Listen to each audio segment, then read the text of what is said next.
Olá, lembra do testemunho do seu Aristides em Manaus? Pois bem, minha missão não terminou ali com aquela oração de livramento e cura na vida daquele senhor de 70 anos. Naquele mesmo dia de domingo, no final da tarde, eu fui à igreja da minha amiga, uma Assembleia de Deus. Sentada na quarta fila, a partir da primeira fileira da frente, algo me incomodava quando olhava para trás. Virando a minha cabeça para o fundo da igreja, eu vi um grupo de rapazes, todos reunidos numa mesma fileira. Daí perguntei para minha amiga quem eram eles.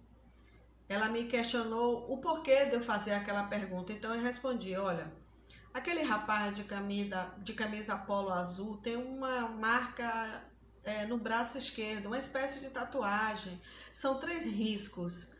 Não é um desenho. Ele tem vergonha de falar sobre isso porque, na verdade, ele foi consagrado no país de origem dele. E aquelas 3 marquinhas simbolizam a consagração dele. Ele precisa se arrepender. Ele não poderá ser verdadeiramente livre se ele não fizer isso. No Evangelho de João, capítulo 8:36, diz o seguinte: portanto, se o Filho vos libertar, verdadeiramente sereis livres. Aquele homem precisava colocar aquele segredo para fora. Ela disse: eles são haitianos, amigos do meu marido. Como os haitianos falam francês e o esposo da minha amiga morou num tempo na França, ele era o único porta-voz dos haitianos ali na igreja. Porque eles entendiam muito bem a língua portuguesa, mas eles não sabiam se expressar.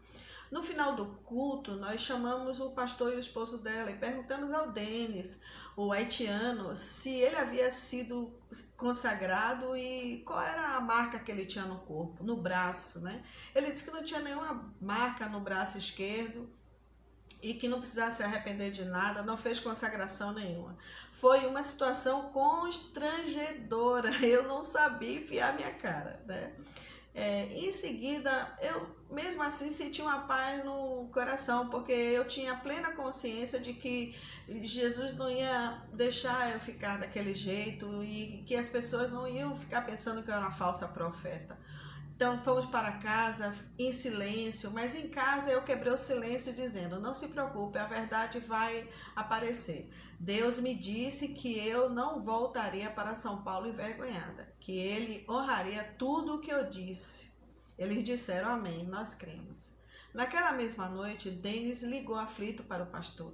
Ele havia recebido um telefonema da esposa dele no Haiti. Ela disse que um homem da seita, do avô do Denis, entrou no fundo da casa deles e colocou um trabalho de macumba. Ela chamou o pastor dela naquela noite, já eram quase 23 horas, porque o Brasil tem uma hora a mais em relação ao fuso do Haiti.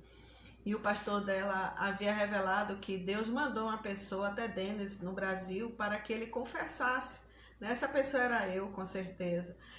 Mas ele poderia se confessar ou não, mas que ele estava com a mordaça espiritual na boca. Ele não admitia, escondia de todos, inclusive da esposa e amigos. Como o pastor de Denis não entendia muito bem o que ele falava, passou o número do esposo da minha amiga para ele.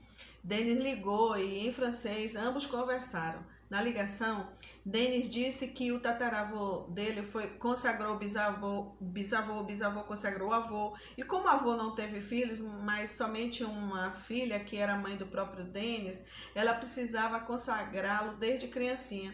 Mas só que esperaram ele crescer um pouco e na fase da puberdade ele se desgostou com a seita e ficou de ir aos festejos que faziam semanalmente. A mãe o forçava a comparecer aos cultos da seita, mas ele fugia. Certa vez, endemoniada, ela o pegou à força e mordeu o braço esquerdo de Denis. Ela cravou 3 dentes no braço dele, até sangrar. E ficaram ali aquelas 3 marquinhas, né? Tipo aquela tatuagem que eu vi na visão. Certo? E ele negava o tempo inteiro. Negava mesmo. Naquela mordida há entradas de demônios e muitas pessoas na igreja, eu creio que não acreditam nisso, mas é a mais pura verdade. Eu vivenciei isso. Para Jesus aquilo era fichinha, os demônios sairiam assim que ele realmente confessasse, passasse para a luz. admitir, né? Afinal, qual era o temor? Deus nos deu um espírito de coragem e moderação. O objetivo do trabalho de macumba, colocado no fundo da casa de Denis, era reforçar a mordaça espiritual que Satanás colocou na boca de Denis para ele não confessar e sempre ficar intimidado com essa possibilidade. Porém, como ele havia entregado a alma a Cristo, o maior era quem estava em Denis. Logo ele sentiu força e coragem para colocar tudo às claras e confessar e ser livre. Marcamos para nos encontrarmos no dia seguinte. Oramos e jejuamos e Denis pôde confessar, colocar tudo para fora, chorou muito. Abraçamos ele. Satanás sabia que havia perdido Denis para sempre, mas o segredo que ele guardava sustentava a linhagem patriarcal da seita. Logo, o inimigo teria legalidade de manter essa legalidade, apelando para a vida dos filhos de Denis, caso os filhos dele não servissem a Jesus, né, como Denis serve, né? Então, eu não estou falando de quebra de maldição, porque eu creio que Jesus se tornou maldito por mim e por você. Eu falo sobre vivências, experiências que guardamos no nosso coração, achando que não há necessidade de confissão, perdão, né? Há exemplo de abuso sexual, adultério, pensamentos que passam por nossas cabeças e que nos deixam aprisionados. Confesso que essa experiência me impactou muito e eu refleti o quanto o mundo espiritual é tão real quanto o físico.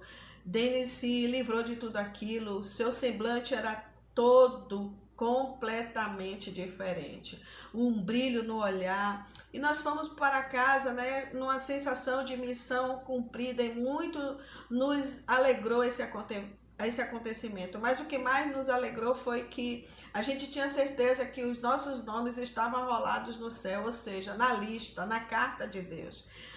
O objetivo desses testemunhos é avivar a Igreja de Cristo.